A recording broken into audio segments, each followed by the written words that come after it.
Welcome you all in a new lecture series of noise in analog modulation. Here we discuss basically the noise performance in different analog modulation techniques. So first we are required to know what is noise. Noise is any type of unknown signal which distorts the transmitted signal, which affects in the recovery or demodulation process of desired signal. During transmission, there is an introduction of noise, which is additive in nature and hence called additive distortion. In the communication system, transmitter and receivers are basically consist of electronic devices and are the major source of additive noise. Also, there might be any other electromagnetic signal which can interfere with the desired EM signal, which make received signal noisy.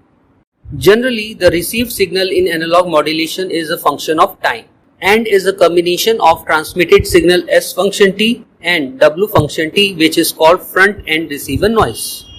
Here the noise is called additive white Gaussian noise.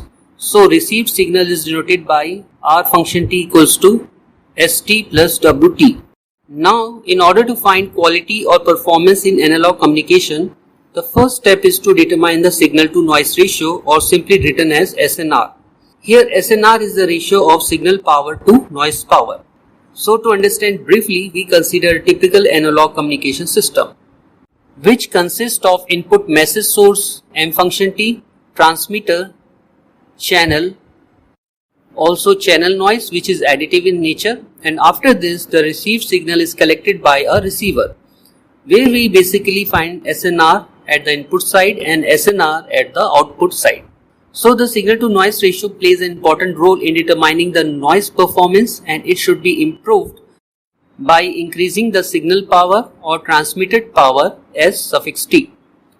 But the maximum increase in transmitted power is limited by many factors, such as this will increase the cost of communication system, maximum signal power required, increased channel capacity, and also affected by the interference problem. So, to understand the noise performance, we consider a receiver model as shown in figure. Here the input received signal is equals to modulated signal S function t and front end receiver noise W function t. Receiver model basically consists of a band pass filter and a demodulator. The purpose of band pass filter is to convert front end receiver noise Wt into a band limited filter noise N function t, and having a same bandwidth as transmission bandwidth.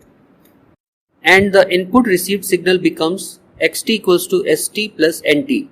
Here N function t is called filtered noise, and it is a band limited and compatible with the transmitted signal S function t. Now at the input of the demodulator, input signal and noise is denoted by Si and Ni respectively. And after demodulation we have output signal S0 and noise N0. Now here we note a point. Spectral density of Wt is denoted by capital S function f, and it is equals to N0 by 2, where N0 is called the average noise power per unit bandwidth. Since the noise is random in nature and to compute its power, it must measure over a specific bandwidth. That's why bandpass filter is required to convert front end receiver noise Wt into a filtered noise power Nt. Here the ideal characteristic of bandpass filter noise is shown in figure. It has a power spectral density of N0 by 2, where N0 is called average noise power per unit bandwidth, which means in one bandwidth average noise power is N0, and for transmission bandwidth B suffix t, its value is N0 into Bt. So the filtered noise power at the output is N0 into B suffix t. While in practical case, generally carrier frequency is far greater than transmission bandwidth. So the filtered noise is called narrowband noise, and written mathematically in terms of in-phase component and quadrature component known as canonical form. So filtered noise or narrowband noise is equals to Ni function t cos 2 pi fct minus Nq function t sin 2 pi fct, where N suffix I is called in-phase component and N suffix Q is called quadrature component. And for demodulation process, filtered signals becomes X function t equals to St plus Nt.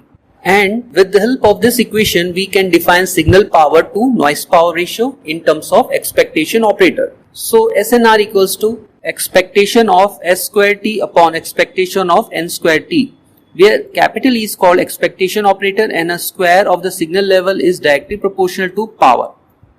So this ratio represents ratio of average signal power to average noise power, which is measured at a receiver side at a specific point. It may be at input or at output, which having its own importance and significance value.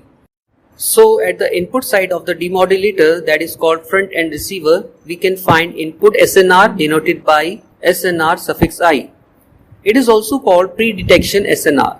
This pre-detection SNR measures the quality of transmission link and front end of the receiver. Similarly, at the output of the receiver, we find SNR not called as post-detection SNR, and this output SNR ratio measures the quality of the information bearing signal, which may in the form of audio, video signal, etc.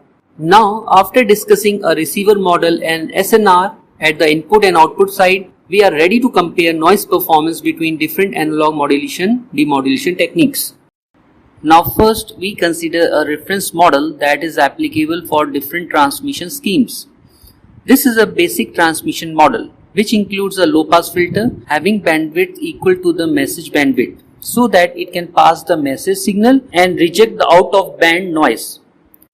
Here at the input side, message or modulated signal power get added by a channel noise denoted by W function T and then passes through low pass filter, and at the output we get filtered signal that corresponding to the information bearing signal. In this reference transmission model, signal to noise ratio is equal to ratio of average power of modulated message signal upon average power of noise that is measured in message bandwidth. So this reference signal to noise ratio is measured at receiver input and also called as channel signal to noise ratio.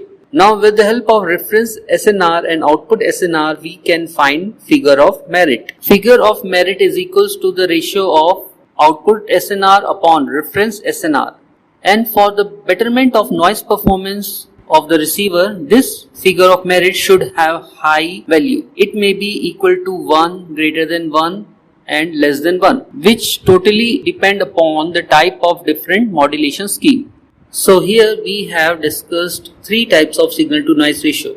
First is input signal to noise ratio, that is measured before the signal is demodulated. Output signal to noise ratio is measured after the signal is demodulated. And reference signal to noise ratio is based on a baseband transmission scheme. So here with the help of input signal to noise ratio and output or reference signal to noise ratio, we can determine figure of merit, which is used for analysis of noise performance of receiver. Also, as the figure of merit is a ratio of 2 SNR, that's why it is a dimensionless quantity.